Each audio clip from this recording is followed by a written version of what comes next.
Hola, gracias por seguirme acompañando en este viaje por la Biblia. Estamos avanzando a pasos agigantados. Gracias por tu compañía, gracias por estar viéndolo junto con otras personas. Realmente confío que estos videos estén siendo de bendición para ti. Te invito a registrarte para que sepas cuándo están llegando los nuevos videos, a darle like si te son de bendición. En el video anterior comentamos que técnicamente seguimos en la tercera sección del Nuevo Testamento, o sea, las cartas paulinas, pero ahora estamos viendo las cartas o las epístolas pastorales. La primera y la segunda a Timoteo y la carta a Tito son llamadas así porque Pablo las dirigió a pastores, en lugar de estar dirigidas a congregaciones o a iglesias. Y quedamos que Tito estaba a cargo de la próspera iglesia en Éfeso, en lo que pues actualmente es Turquía. Esta carta le escribió Pablo durante su último encarcelamiento. Sí, ya estaba próximo a su muerte y esto fue probablemente por el año 66 o 67 después de Cristo. Por este tiempo se levantó la persecución en contra de los cristianos que estaba instigada por el emperador Nerón, quien los acusó de incendiar Roma. Ya saben esa historia. Algunos dicen que fue él. En fin, no se sabe el asunto, que el incendio de Roma fue real y Nerón les echa la culpa a los cristianos. Y entonces Pablo, quien era el jefe visible y reconocido de los cristianos, pues fue arrestado, muy probablemente en Troas. Y su arresto debe de haber sido súbito, repentino, ya que algunas de sus pertenencias se quedaron atrás. Eso está en la segundo Timoteo 4:13. Entonces, al llegar a Roma, el apóstol Pablo fue colocado bajo una fuerte custodia y ahora realmente en la cárcel. ¿Se acuerdan? A diferencia de su estadía anterior, donde realmente estaba en una casa, tenía más libertades. Entonces, así, sabiendo que su martirio se acercaba, él escribe esta carta, que es su última carta a Timoteo, con varios objetivos. Primero, bueno, para rogarle que viniera a visitarlo. Siguiente, para amonestarle. Insiste en su amonestación contra los falsos maestros. Pero por otra parte, lo anima en el cumplimiento de sus deberes como pastor. Y finalmente, para fortalecerle en vista de las persecuciones venideras que probablemente también lo iban a alcanzar allá donde estaba. Para el estudio de este libro vamos a utilizar un bosquejo sencillo, aunque no voy a entrar en detalle en cada uno de estos elementos. Vamos a empezar obviamente con una introducción que está en el capítulo 1, los primeros versículos. Hay exhortaciones en vista de los sufrimientos y persecuciones que seguramente van a venir. También habla sobre exhortaciones en vista de la apostasía que actualmente se estaba desarrollando y también de la que vendría en algún momento. Y bueno, tiene algunas conclusiones. Están ahí los capítulos, los versículos donde aparece cada uno de estos elementos. En el capítulo 1 y 2, Pablo le advierte a Timoteo que vendrían aflicciones por causa de estar predicando, por causa de estar compartiendo el evangelio de Jesucristo. Y entonces Pablo le aconseja en el 1:6 que avives el fuego del don de Dios que está en ti por la imposición de mis manos. Y a ver, ¿de qué don estamos hablando? Pues claramente del Espíritu Santo, el cual recibimos en el momento que aceptamos a Cristo como nuestro Señor y Salvador. Pero aquí la cuestión es, ¿qué tan a menudo lo avivamos? O lamentablemente, ¿qué tan frecuentemente lo contristamos con nuestras malas decisiones, con nuestro pecado, con nuestra lejanía del Señor? Entonces, Pablo le anima en 2 Timoteo del 1:7 y le dice, porque no nos ha dado Dios espíritu de cobardía, sino de poder, de amor y de dominio propio. Y a ver, con cierta frecuencia, algunas cosas, algunas circunstancias de la vida nos dan miedo. No sé, a algunas personas les da realmente pánico los temblores, a otros las vacunas, a otros la falta de trabajo. No sé, algunas personas no se pueden controlar a sí mismas y ellas están demostrando claramente una falta de control. Recordemos una orden que tenemos a lo largo de la Biblia: no temas. Y nos lo repite no una vez, no dos, nos lo repite 365 veces a lo largo de diferentes versículos en la Biblia. O sea, una para cada día del año. Y aquí la pregunta es, ¿estas actitudes de temor, de cobardía, vendrán del Espíritu Santo? Claro que no.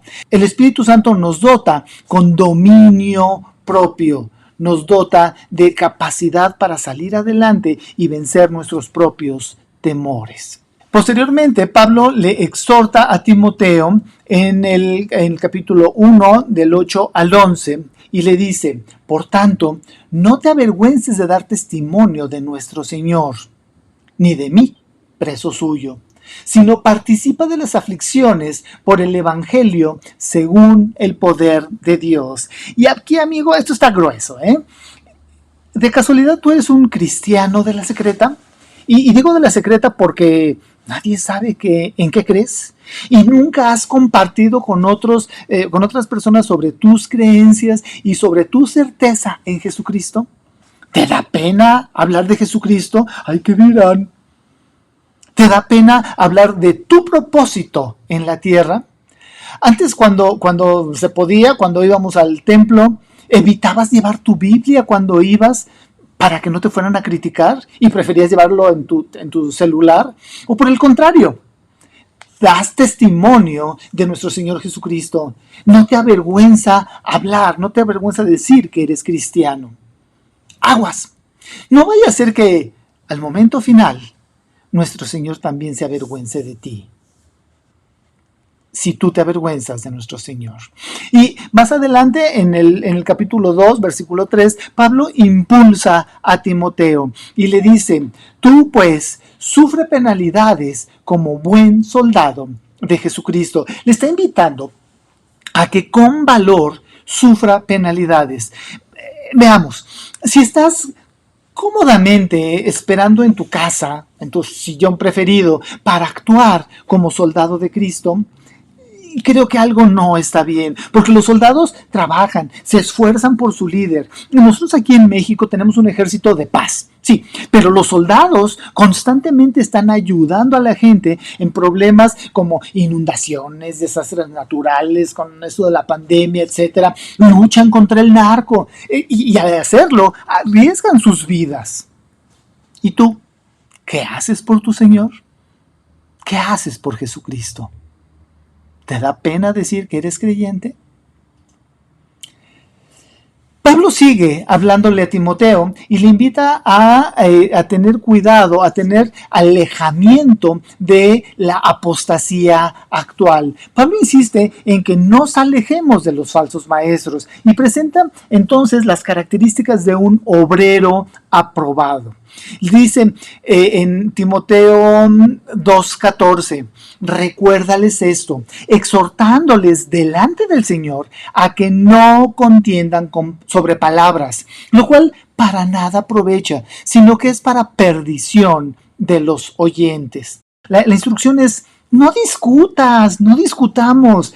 Frecuentemente, cuando la gente sabe que somos creyentes, la gente quiere discutir sobre algún tópico particular que aparece en la Biblia. A ver, ¿era una manzana lo que comió Eva? ¿O era una sandía?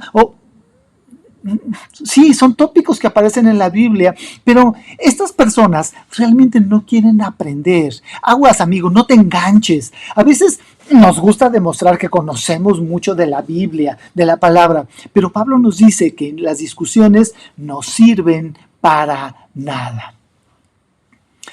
Procura con diligencia presentarte a Dios aprobado, como un obrero que no tiene de qué avergonzarse y que usa bien la palabra de la verdad. A ver, ¿cómo se sabe que eres un obrero adecuado, aprobado, apto? Pues muy fácil, cuando se demuestra en la práctica que conoces tu oficio. No te conformes con prender la computadora o tu celular y escuchar al pastor los domingos por 1 hora. Es necesario que pases tiempo con Dios, que aprendas versículos de memoria, que ores a Dios, que te capacites diariamente y, lógico, pues que lo apliques en tu vida diaria, que seas santo. De esa forma va a ser evidente que eres un obrero aprobado. Y en 2 Timoteo 2:24 nos dice Pablo que porque el siervo del Señor no debe de ser contencioso, sino amable para con todos, apto para enseñar, sufrido.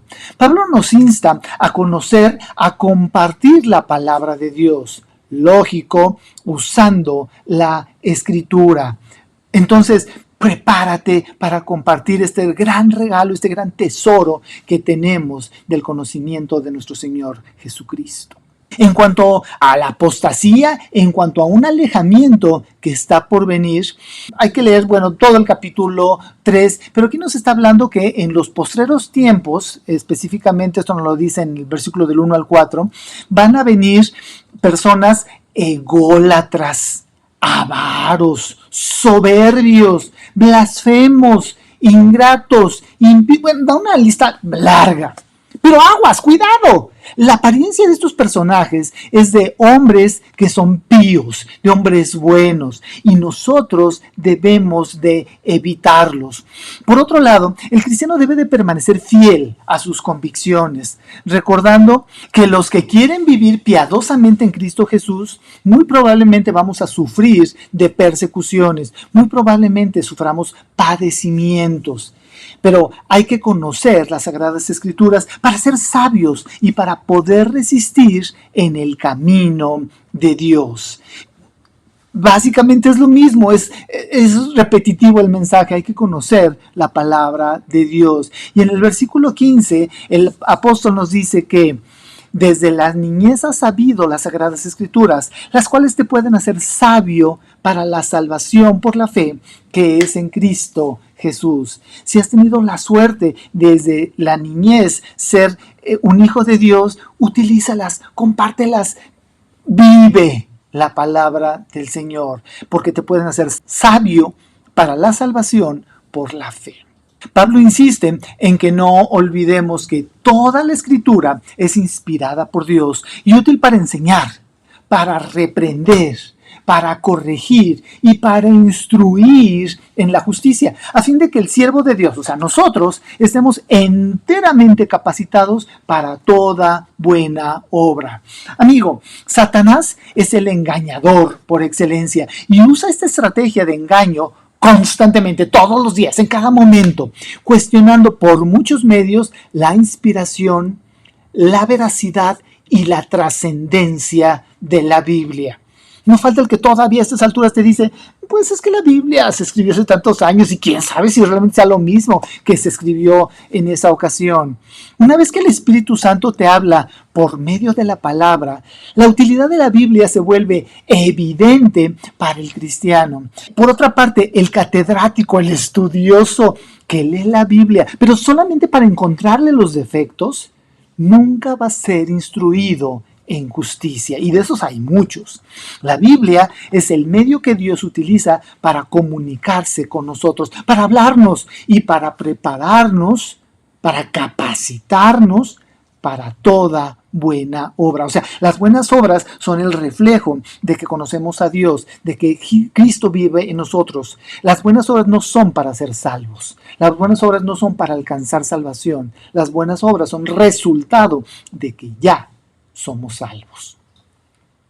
Pablo continúa hablando del efecto que debe de producir el maestro, el predicador y el testigo cristiano, o sea, tú, o sea, yo. Y está en el capítulo 4, del 2 al 4, y les dice que prediques la palabra, que instes a tiempo y fuera de tiempo, redarguye, reprende, exhorta con toda paciencia y doctrina. Esa es la versión antigua, la Reina Valera, y a mí me gusta más. Ustedes lo que tienen aquí es, predica la palabra, persiste en hacerlo, sea o no oportuno, corrige, reprende, anima con mucha paciencia, sin dejar de enseñar. O sea, aquí la idea es que vivamos una vida que llame la atención de los demás y que al preguntarnos podamos ser testimonio y podamos enseñar a otros. De esta forma, cuando aparezcan los falsos maestros, que los creyentes No nos apartemos dando oído a esa clase de fábulas, a esa clase de historias, a esa verdad torcida, a esas partes de las escrituras tergiversadas. Al llegar al final de su vida, Pablo pues desea desafiar a Timoteo para su tarea, para la tarea que todavía tiene pendiente. Y este versículo lo memorizamos en el video pasado. He peleado la buena batalla. He guardado la fe. Por lo demás, me está guardada la corona de justicia, la cual me dará el Señor, juez justo, en aquel día. Y no solo a mí, sino también a todos los que aman su venida. Para Pablo, el fin estaba ya muy cerca. Él lo sabía. Mi vida, dice Pablo, ha llegado al momento en que debe de ser sacrificada.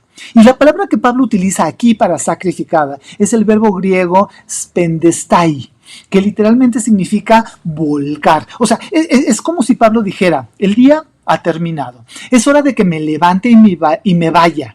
Y mi vida debe de ser volcada como un sacrificio a Dios. Pablo no pensaba que iba a ser ejecutado. Él estaba pensando que iba a ofrecer él mismo su vida a Dios. Entonces su vida no le iba a ser quitada. Él la estaba entregando a Dios.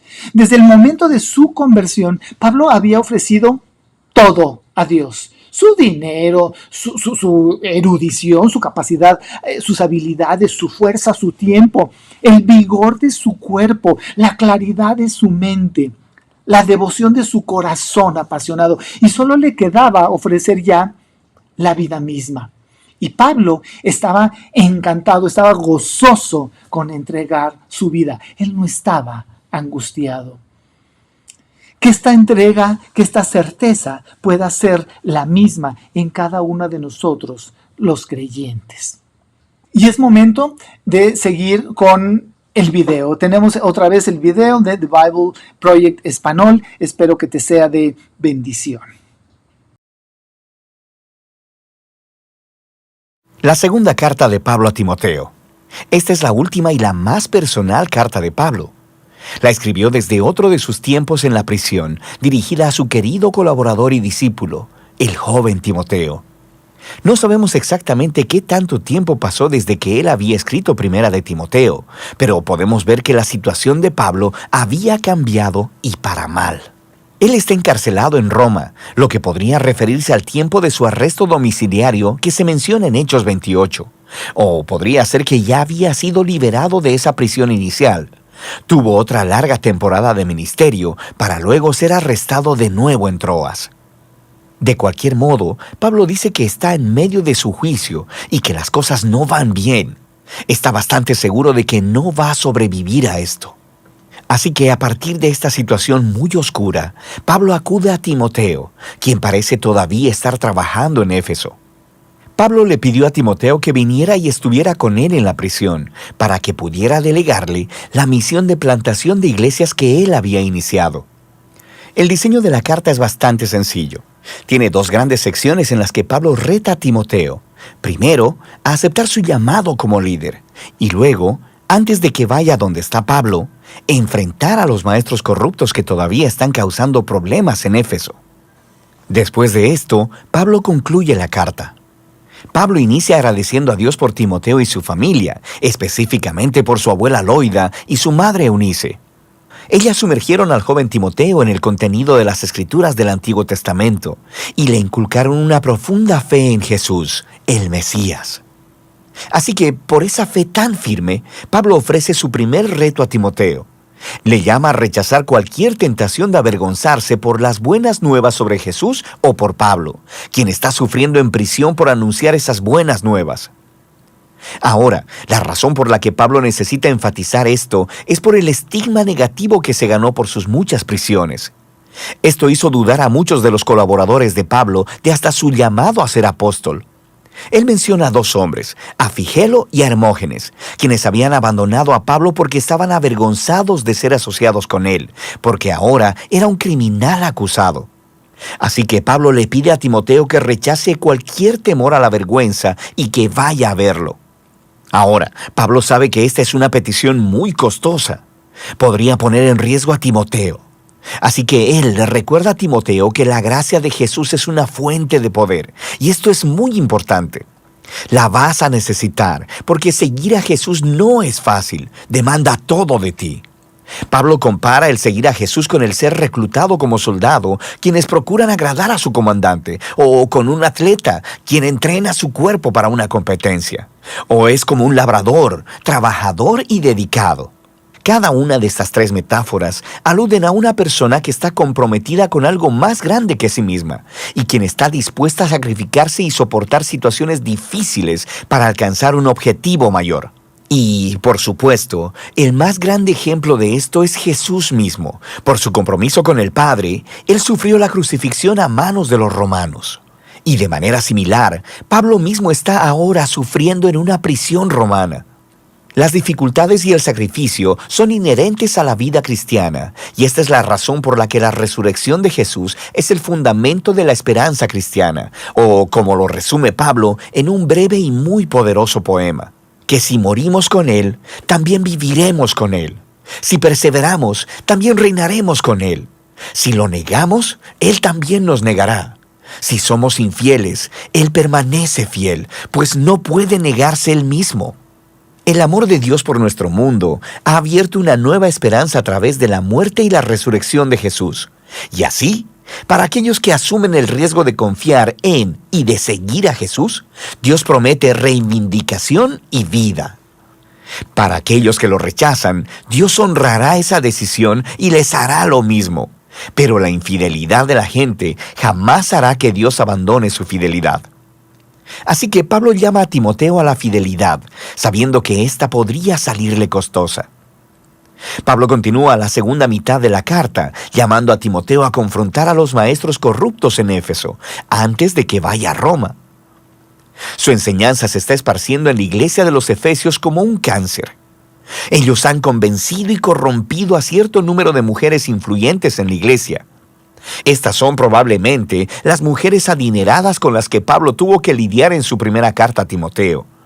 Él aquí no ofrece muchos detalles respecto de la mala teología de los maestros.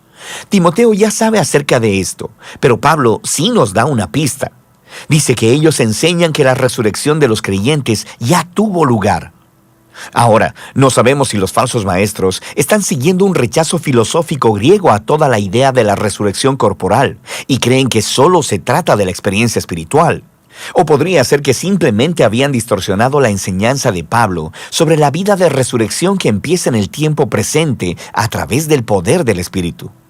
De cualquier modo, el problema es que ellos habían abandonado la robusta esperanza futura de la resurrección y la nueva creación, y en su lugar habían abrazado un cristianismo privado, hiperespiritualizado, desconectado de la vida diaria. Así que Pablo llama a Timoteo a desarrollar líderes fieles que enseñen las verdaderas buenas nuevas acerca de Jesús. Ellos deben evitar los pleitos sin sentido, resultado del debate con los falsos maestros. En contraste, Timoteo y su equipo de liderazgo deben mantener lo principal como principal. Deben enfocarse en la historia central del mensaje de las Escrituras, que, en el tiempo de Pablo, significaba principalmente el Antiguo Testamento. Estas Escrituras, dice Pablo, son capaces de darte la sabiduría que conduce a la salvación a través de la fe en Jesús, el Mesías.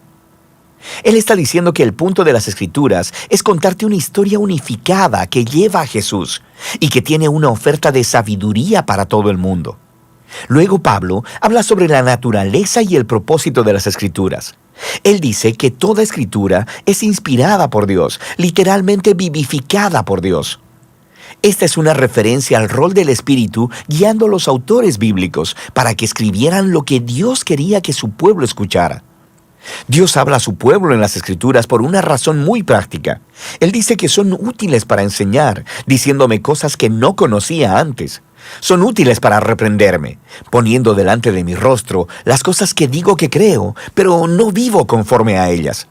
Son útiles para corregirme, exponiendo mis maneras desordenadas de pensar y de comportarme. Y son útiles para instruirme en justicia, mostrándome una nueva manera de verdaderamente ser un humano. Y todo ello para que el pueblo de Dios esté preparado para hacer el bien. Pablo cierra esta carta recordándole a Timoteo que probablemente no va a salir vivo de prisión, así que le pide que venga lo antes posible antes del invierno. No quiere congelarse en su celda, así que va a necesitar su abrigo grueso, el cual tuvo que dejar atrás. También le pidió a Timoteo que trajera los documentos personales que dejó en Troas, probablemente cuando fue arrestado. También menciona a Alejandro, quien es un hombre particularmente peligroso, a quien Timoteo debe evitar. Probablemente él es responsable del más reciente arresto de Pablo. Pablo concluye al mencionar cómo casi todos lo han abandonado en la prisión, y su única fuente de consuelo ahora es la presencia personal de Jesús, quien está con él y lo liberará, incluso si muere. Y así termina la carta. La carta de segunda de Timoteo se levanta como un recordatorio de que la vida tan influyente y la misión de Pablo fueron marcadas por retos continuos, sufrimientos y luchas. Seguir a Jesús implica riesgo y sacrificio. Significa invitar la atención y la incomodidad a tu vida. Y estas cosas no son una señal de la ausencia de Jesús. Más bien, como Pablo descubrió, al igual que descubrieron generaciones de cristianos después de él, es precisamente en esos momentos difíciles y oscuros que el amor y la fidelidad de Jesús pueden ser mucho más tangibles y reales. Y de eso se trata Segunda de Timoteo, la última carta de Pablo. Realmente los videos son muy ilustrativos, yo lo insisto, son didácticos. Compártelos, habla con otros, comparte este video con la gente que consideras lo necesita aprender más de la palabra del Señor y tener confianza, tener certeza y tener la seguridad de su salvación. Para eso lo hacemos. Esa es la idea de estos videos. Amigo, seguir a Cristo tiene un costo y un precio que hay que estar dispuestos a pagar. La vida cristiana es realmente un estilo de vida. Y es un estilo de vida que implica esfuerzo, que implica dedicación, muy seguramente sufrimiento. Pero por supuesto, al final de esa vida, al final de ese estilo de vida, hay una corona que nos va a dar, que ya nos tiene reservada el Padre Celestial. Nuestra vista tiene que estar puesta en el final. Y nuestro estilo de vida en el presente debe de estar reflejando completamente que somos cristianos y que esperamos en nuestro Señor Jesucristo. Gloria a Dios por su vida. Que tengas un buen fin de semana. Que el Señor te bendiga.